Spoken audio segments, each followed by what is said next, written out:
Welcome back to another episode with ByrdAdatto. And today, Michael, we're back to something we've been talking a lot about. I feel like this is something we've talked about at least over a dozen times. We're talking about the PPP. And as you know, the government has completely keeps releasing information out there. We have some new internal rules again as it relates to forgiveness.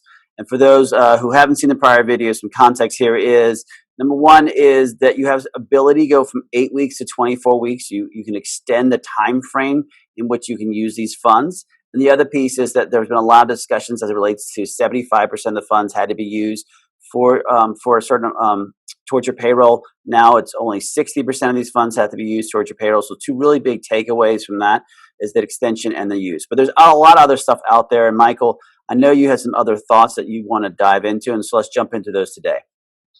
The two biggest things that I want to talk about really tie to this idea that you get forgiveness, but the government doesn't want you kind of thematically to reduce your number of employees or reduce salaries. And so let's talk first. This is for our businesses out there who have done that, who have either furloughed their employees or kept their employees but reduced their compensation.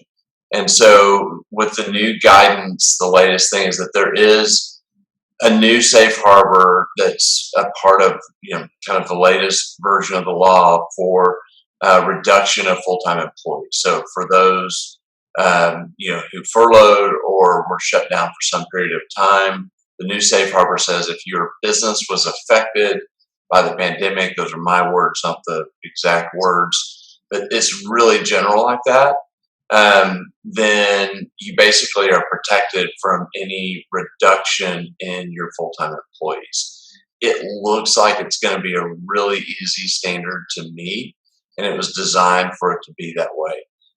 The reduction of wages is not quite as easy. That's a secondary step that has to be protected or met.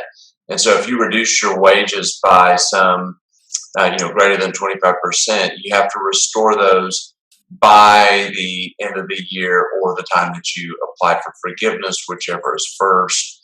And so my biggest takeaway for you is first, don't apply for forgiveness until you figured this out or restored everything back. And second is really look at this, because there's some, especially if you reduce wages, there can be a real economic impact if you are able to get them restored by year end.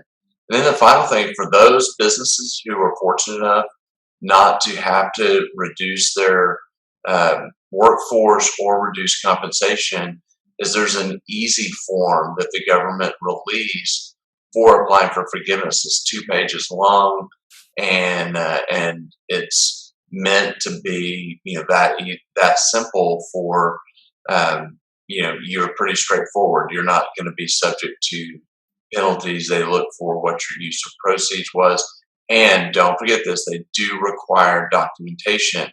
So it's not like it's just check the box and you're going to get forgiven. It's a really basic form, and give them the supporting documents. And remember, as you'll see, the second page of that 2 pages is a long list of representations you make about using the funds and the penalties that can be involved, which include jail time.